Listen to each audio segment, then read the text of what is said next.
with some resources around the FastTrack, which is also basically a TBD underwrite. So right now, Tony, I think at least my perception from our conversations is that this process is a bit cumbersome. It's more labor intensive than what was required at Summit funding. And so we've not really utilized the program a ton because we found it quite annoying the first couple times we did it. Broadra, as you may be aware, we got our hands slapped, I think the first 3 or 4 times we did it. And so we just don't do it because it's just too annoying. Like we got too many things we're trying to do, like doing extra stuff that Summit funding didn't require, especially when we were in the midst of a transition and learning all these other new things. We just kind of threw it to the side. But I think now the thought process would be, at least recently, Broadra and Tequila, did y'all go back and listen to Gavin Ekstrom's team training, the one that I sent out? No, I haven't had the opportunity. I Okay, haven't so listened Broadra, yet. you haven't done it. No, Tequila, did not you do yet. it? I, I haven't done it. No, I have not, Okay, honestly. so put that on your to-do list and let's get that done right away, because that was done by everybody else about 2 weeks ago and it was something that was required. So but everyone else turned in their big takeaways from that. One of the takeaways I had is that Gavin Ekstrom does a TBD underwrite on every single loan and provides a 10-day closing guarantee. He is one of the biggest producers in the company. JJ Mazzo, one of the biggest producers in the company, he does a 10-day close guarantee and he does the TBD underwrite on every single loan. Monica Jones, 10-day close guarantee, does a TBD underwrite on every single loan. Those are just the first 3 that come to mind. Julie Johnson, who's my coach I meet with today, she does a TBD underwrite on every single loan. So like when the best producers in the company are using this program and I'm not using it at all, it just makes me question, and so that's where I want to explore this to figure out, like, how do we operationally incorporate this? At what places does it make sense? We have a system that works pretty well and we all get along relatively well. There's obviously some points in the process where there's a little tension between the front and back end. But, if we were to incorporate a TBD process, I would rather do that up front and get us all on the same page rather than we just throw in a loan on a TBD underwrite and Roger, Grace, and Tequila don't really know what to do with it compared to how we would handle maybe a standard loan. So I'm going to share my screen. Yeah, can I ask a question, Jackson?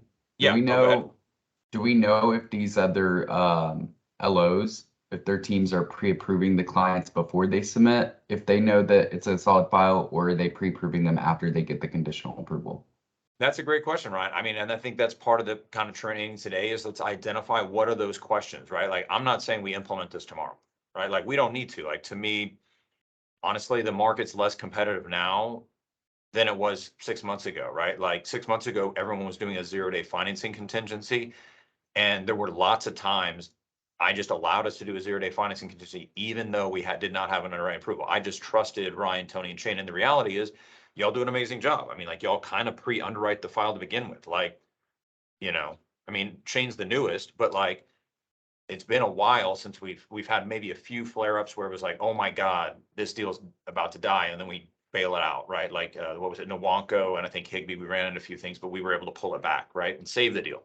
We don't have denied loans as a team because we take this stuff so seriously up front, but it might take some of the pressure off, especially like, let's say Shane, who hasn't been doing this as much, for him when he has a challenging file, or even Ryan. Remember, we had a Gonzalo, like, it was kind of a weird pre-approval. We didn't think we could pre-approve the file. We're like, but the pressure on the realtor, she's like, we've got to make this thing work. And we're like, okay, let's do a TBD underwrite, and we get the conditional approval. And it's like, oh, okay, like, I guess the year-to-date income is okay.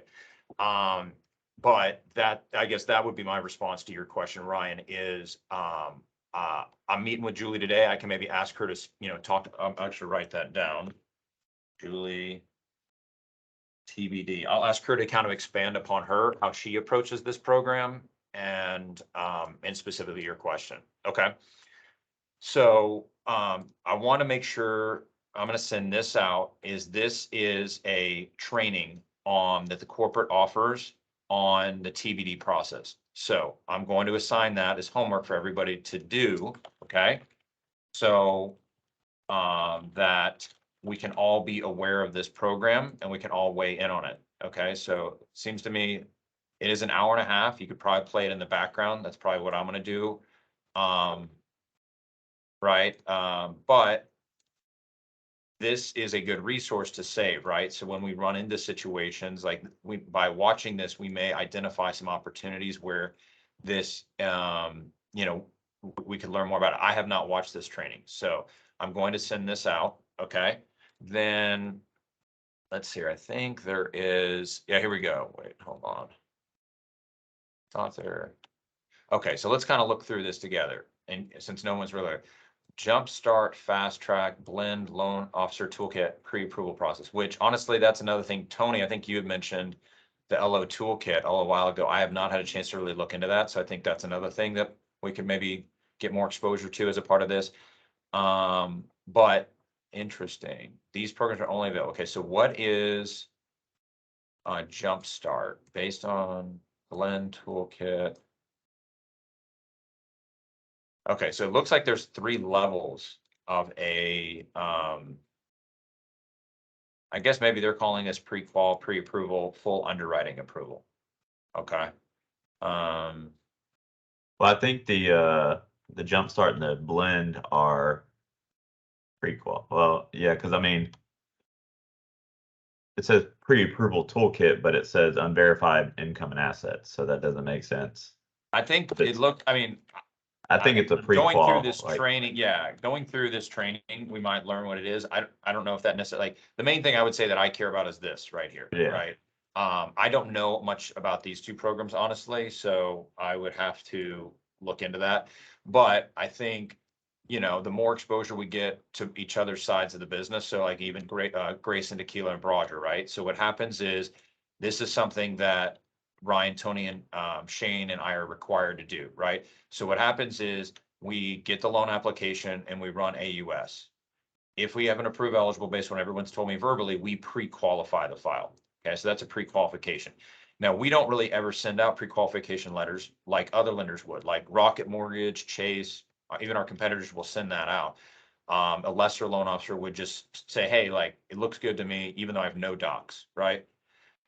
It's very rare I will send a pre-qualification. A few times I will, but I really like to stick to holding a very firm line of we don't send a letter to a customer till we have their income and asset documents, especially income. Income is super important to me. That's the thing that will kill a deal, in my opinion. So Ryan, Tony, and Shane will set up this pre-approval. Then we have a guarantee pre-approval, which is usually when the DTI is under 45%, good credit, and we have the assets, and there's really no major flares on the file that we're like worried about. That's a $5,000 guarantee. If Ryan, Tony, Shane, or myself issue out a pre-approval and the loan is not done and we cannot close the loan, I have to write a check for $5,000 to the customer. Okay. So obviously we take this stuff super seriously, right? And so, but right now we're in a market where it is very much speed to the lead. Like if I hold back my pre-approval letter and say, oh, hey, I still need that pay stub, or hey, I'm not, there are times the customer may be like, nope, I'm just going to go with Rocket Mortgage. They sent me a letter already, right? So it is a very nuanced skill to be able to read a situation and understand, okay, when do we give the letter and when do we not, depending on that customer's profile. If they're a certain personality type, we may get pressured into qualifying someone even though we have some reservations, right? That's where potentially this formal underwriting thing can really come in. Like we get pressed into a situation where we have to send a letter, even though we don't feel great about it. Well, maybe we can then switch it all the way to a full formal underwriting letter, which then states it's actually been fully approved, not just by us, but an actual underwriter. So that's kind of what I see here as kind of some options. So the purpose of today's training is going to be focused right here, but we can obviously learn about other programs. CCM does seem to offer all kinds of programs. So that's part of the reason why I want to incorporate some more training on these Thursdays so we can identify more opportunities to pick up more business, because business is harder to come by right now. So their standard, yeah, here we go. Fast Track Approval Program. This is what I was wanting to look at. And then there's a branch job aid, right? Okay, so these are, let's take a look at these. Nope, that's Fast Track Credit Approval. Okay. So Ryan, I know you've done this probably the most out of all of us. And then Tony, you and I think, where's the list? There were a couple of things that like, yeah, I think this is where I was like, screw this, I'm not doing this. Like, I was like, I don't know how to run data verify. I don't even run CAVers ever. I typically have the approval specialist do this. Then, where's the other thing? Borrower certificate signed by the borrower and the 1003. We never had to do that. Somewhat funny. So to me, these are the biggest things that held me back from doing this program was like getting this stuff into the file and then milestoning it over, to me, I just didn't have time for it, you know? So, you know, to me, that was my concerns. Tony and Ryan, do you want to kind of weigh in here in terms of, you know, what were the other challenges you saw? And then Ryan, I thought you came up with a pretty good, you know, partial solution to these two things here, but I'd like to maybe I'm going to talk with maybe Julie Johnson, figure out like a more sustainable solution. But could you maybe give me your thoughts on this? That way we can maybe establish a standard. Kavers is only required on government loans, so I haven't run that. I'm not super familiar with that. I'm sure I could figure it out. I mean, yeah, I know I can.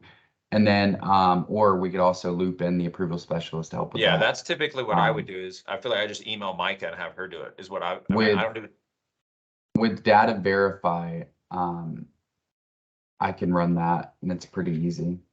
Okay, so Tequila showed Tony me and once, Shane, do and you then know I've how to never run did it data ever verify? since. I don't know how to run data verify. I haven't done I that since don't. maybe this. Okay, so Shane, you know how to do it. Tony, how about No. you? No, I think I might have looked into doing it once, but I don't think I've ever done it. I think I had Tequila do it for me the one time I was doing a fast track. But I mean, for me, it's like just finding an easy process I mean, you got to have them sign the 1003. It's got to be an easier process. It can't be so labor intensive. So that's where I would say, Brodra and Tequila, I would look for guidance from you on like how do we do data verify? Can we get some trainings on that so that, you know, because I know y'all deal with data verify, right? Yeah, it's not labor Yes. intensive, Jackson. It's not. not. Okay. Tequila showed me how to do it once and it was really easy. Okay, well, there we go, right? So I think probably what needs to happen is either one, Tequila can just show me and Tony and Shane how to do it, or it'd be great maybe just like do a quick little recording, or maybe just a screenshot, create a Word document, do 2 or 3 screenshots, save it to the team folder. Because like I'm not doing this day to day right now, but I'm working this weekend, right? So like let's say I have some downtime, I might do the training this weekend and I may, you know, do some of the stuff so that I can better prepare myself because I feel like I need to understand it to be able to properly manage it, right? But Tequila and Brodra, y'all run data verify, right? And you showed Ryan how to do it, Tequila? Yes, I did. Okay. So what I would say is if it's pretty easy, like maybe if you could do the team a favor and just create like maybe maybe you have a better way to do it, but my first thought would be either one, do a recording in Teams like this and send it to Amy and she can upload it, or maybe just open up a Microsoft Word document. If it's super easy, just do 2 or 3 screenshots from Encompass and say, here's the button you click data verify, and if it's 3 or 4 steps and it's that easy, we just save that to the team folder, which, by the way, let me share that real quick. So the team folder I've created is under Team Thomas. So I confirmed my folder says Holden Thomas, Team Thomas, but Brodra says Team Thomas. It's the same effect. As long as you can see Team Thomas, then Team Jackson, I've created this Team Doc folder, right? So we now have some sample distribution letters on IRAs. We have a sample deed of trust. We have the temporary buy down instructions. We have the appraisal dispute form. We have the ARM standard operating procedure. So these are things that gift letter, you know, job aid on new construction. So these are things like where like data verified, like if you could create that document, save it to the team folder, then that helps the team. Okay. Does that sound good? Tequila, any questions there? No, that's fine. Okay, cool. What else on this list? It was data verify, and then I think getting the loan application and the borrower cert signed is a bit of a challenge, right, Tony? I mean, like we don't know how to actually get that. I mean, I haven't technically done it, but I mean, I know you just got to do some extra steps, and there may be an easy way to do it. You know, there's probably a way for us to set up Blend to require the borrower to sign the borrower's authorization, just like we did with Flowify. We should just see if like we can get it set up that way. Do you have any idea on who I can email to ask that? Would that be like Sonia? I know Natalie knows someone. Natalie mentioned previously that she has a contact who can look into making changes for us in Blend. I think that might be Sonia is kind of my thought. I've worked with her, but I don't know. Jackson, have you gotten with the other branches that you mentioned that do this process to see how they do it? I think that would be a good idea because if they're following these instructions, because last time we tried to do the fast track, They said this is the instructions. There's no caveats to it. Like we have to follow Yeah, and this. that's the So if the and other so branches are doing that and they're not like half stepping or trying to figure out shortcuts, then we probably need to be I mean doing the what the other shortcut branches are right doing. now is just open up the loan application in Adobe Acrobat and type in their name and it looks like a signature. That's what we're doing. So like, Oh, and the thing is, like I asked Chris O'Neill, I've asked all kinds of people for help. No one has helped me. So what's happened is like 5 months have gone by and we just never use it because it's too problematic. And me and Ryan were in a tight spot on Gonzalo, had to get it done. And we just made the decision, freaking just make up the signature and put it in the file and we got the approval. So for me, I don't care. I'm fine with that. I know that's not ideal, but like until someone shows me a better solution, we're going to be at a risk of a compliance thing. But like the customer's ultimately going to sign the 1003 and the borrower certain we send the initial. Well, it's not a compliance breach because that's not a freaking regulator rule. That's a cross-country rule. And so Yeah, good point, right? Yeah, because like if the we're not going to if the file never moves forward, right? Like let's say I write their name in on Adobe Acrobat and You then they can't get a just loan. You can't never trigger buy a RESPA home or until anything. you- Like there was never an existing loan, so there's not but it's not ideal. I mean, but Right. I would say I think that's where I need help from the team is like how do we track down this answer? So then I would say is like I'm thinking potentially somebody named Sonia, but we need to get something set up in Blend so that it's easy. If it's easy, we'll do it every time. Right now, it is not easy. Me, Tony, Ryan, we've been here for 5 months. We figured out a lot of things at Cross Country Mortgage. We have not been able to figure this out. So we've I hit a bit think of a so roadblock. far, my experience with conventional loans is it's pretty easy. It takes 5 minutes for me to print the IRLA and sign it in Adobe for them, and then same thing with borrowers Yeah. off. So I'd say But I it's mean, like, pretty yeah, easy. and you just print it out and then just put it in Adobe and sign it for them, right? But what I would say is, I think probably something that would be potentially better is finding out a way to just pre-populate that in Blend Yeah. and have them sign that as a part of like when they're completing the loan application. Well, Or they're not something going to be able to sign the IRLA until they that we submit. submit. Right. Yeah. Because, well, we're going to probably change things on it too, you know? So and they need to Yeah, I be don't think they signing. sign the IRLA until you have it set up. Right, and they need to sign it right before you submit it into underwriting because things can change, and you want them to sign the most recent, like. Yeah. one. So I bet there is a way to send it through Blend. It's just figuring it out, and I haven't really taken the steps to do that. All right, so why John don't I do Myers could this? probably show us how. Is I will send an email to Natalie and Sonia. But I agree with Roger. It's like, hey, just see what the other teams do to do it Mhm. quick. Obviously, they're but- doing it quick because they're doing it on every file, so they got to have a process. The problem for it. though is when I talk to these loan officers, they're never good at details, right? You know what I'm saying? Like someone somebody in on their operations, team, somebody like on one of their their team LPs. figured it out, right? Yeah, either their team captain or their loan partner one, or somebody set up Blend for them. Like Are they when gatekeeping I asked information? Gavin for the instructions, like he's like, he Well, didn't what give if we had to get a meeting level of scheduled with details. like That's why I'll go us to and their Sonia. LP? Go ahead. Yeah, I mean, like I think going to this, let's try Natalie and Sonia because I think Sonia is like the head of Blend, or she oversees that. So I think that to me is my first stab at it. I'm meeting with Julie today at I think 1, so I'll ask her. Maybe she knows, but I think granular level details like this, we probably need to get someone that's a little more technically on boots on the ground. Yeah, maybe we could see if we can get a meeting with one of her LPs. Yeah, I Yeah. might have. Yeah, I could actually. Yeah, that's not a bad idea. Maybe I could get a meeting with her team captain and maybe some of her loan partner ones, and then maybe we, the 3 of us plus Broderick can maybe meet, and then that way, Broderick can see how their team, team captain does it. Submitting loans through FastTrack. Okay, so I think for purposes of training, we'll keep moving forward. I just sent an email, so kind of just delegating things out so we can, oh shoot, here we go. Is Tequila's gonna work on data verify. I sent the email to Sonia on the 1003. Tony and Shane, if you have situations, you can use Ryan for time being because he's done some of these other things. Cavers, we would go to Micah for now until we come up with a better system. Anything else on this? I mean, the rest of it is pretty straightforward. It's like, I guess we have to do a letter of explanation if there's any issues on the credit report. Did you have to do that, Ryan, on a couple of years? Was this a problem? I mean, Yeah, so LOEs, like for the income situation on Gonzalo Lopez, she had a lot of employment gaps. Her income was just all over the place. So yeah, we had to get a really good detailed LOE, submitted that in, and we were able to get approval. Okay. So Yeah, then, which that makes sense on that, but what about yeah, like so you just credit? gotta look at the credit report. Well, and credit, it's- yeah, same thing. I mean, if it's like a manual underwrite or if you're AUS.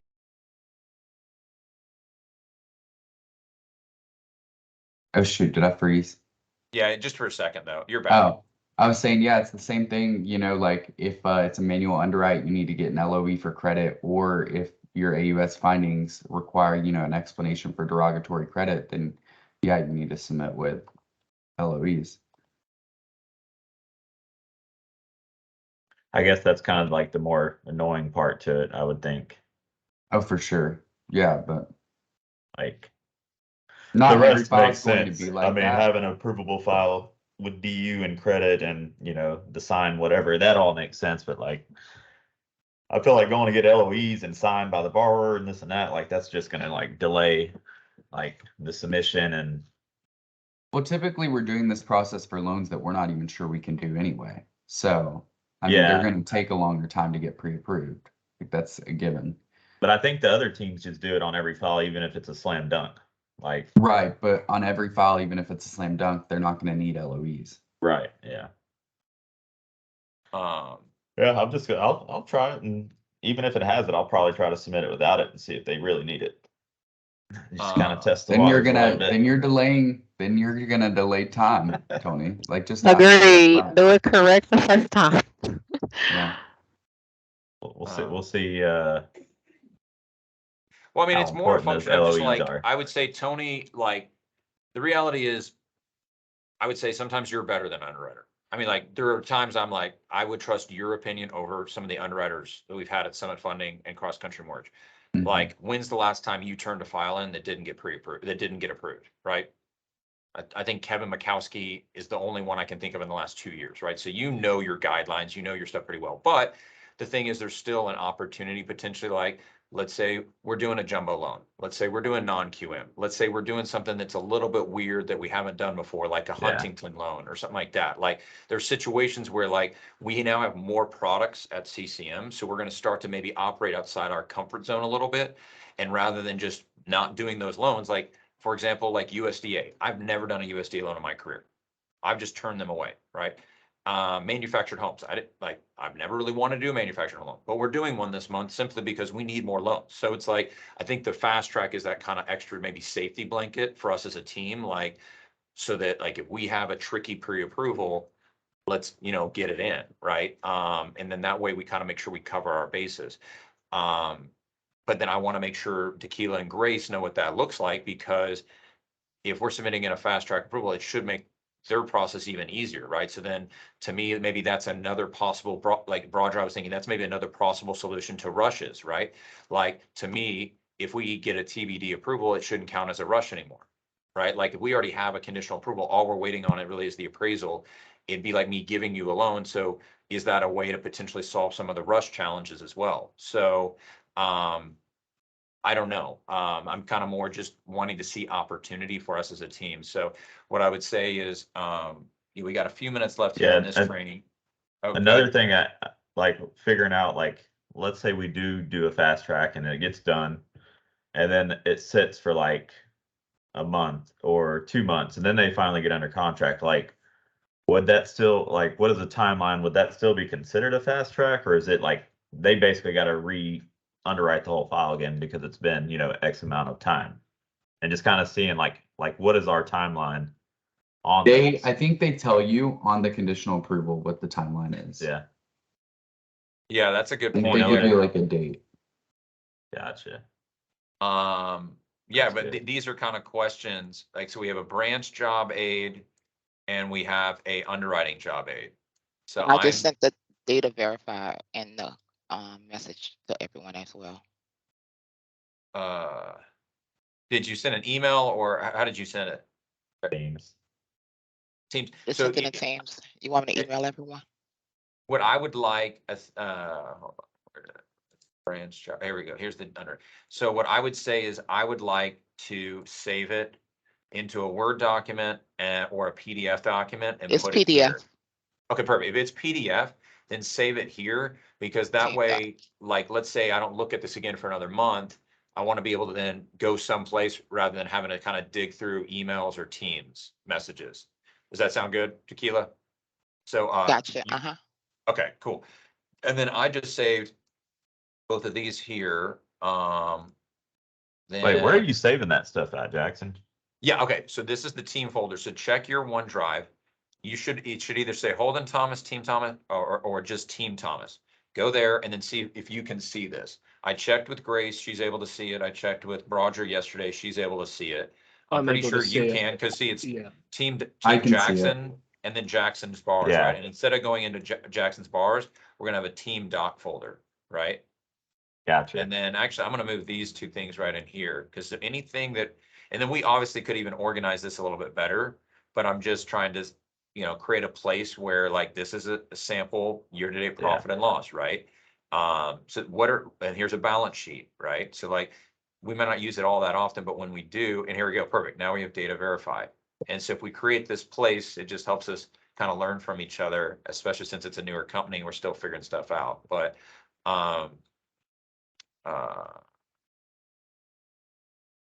here we go, sales.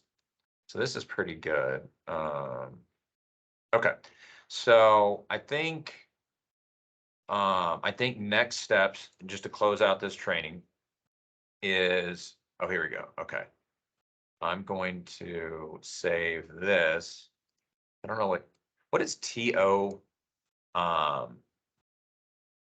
mean? Does anybody know? I feel like I've seen that a couple different times. It's an acronym for cross countries training. Yeah, I've seen it. Usually it's like the training emails. It's something to do with like racing. I think the R stands for race.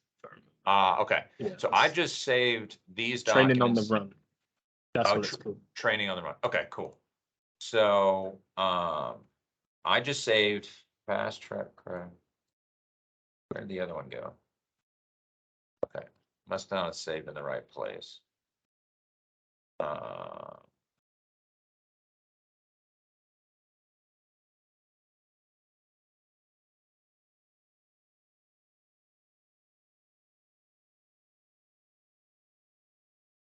Okay. Here we go. All right. So what I liked about this is you can go down here, FastTrack Credit Approval Program, Branch Job Aid, and Sales Clinic Recording.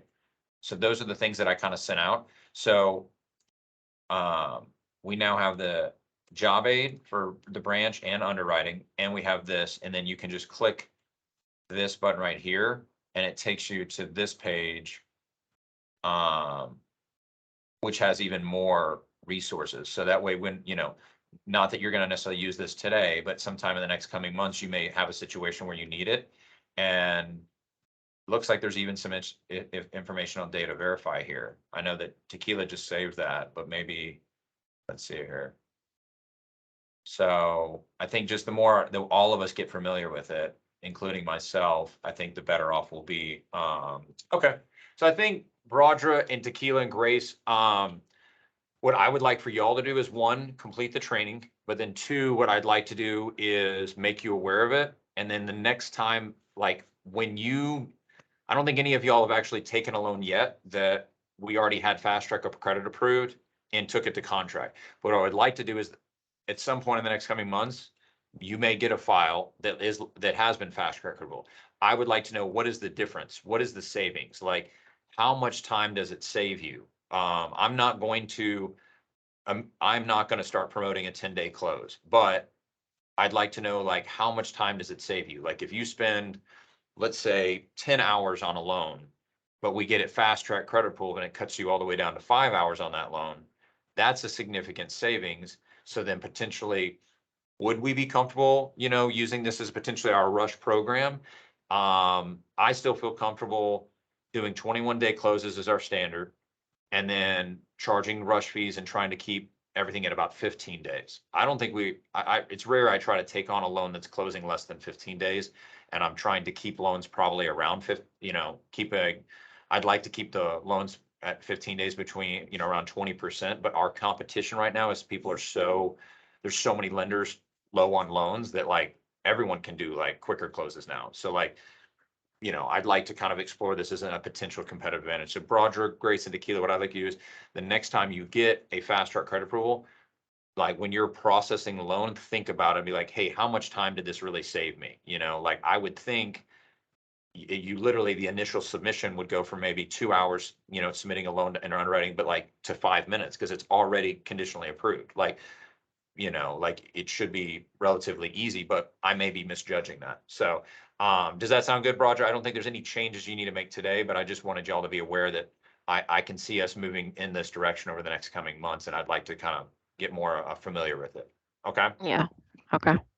All right, I'll let y'all ladies run, and then I'm gonna go ahead and stop the recording, and then Tony, Shane, Ryan, we can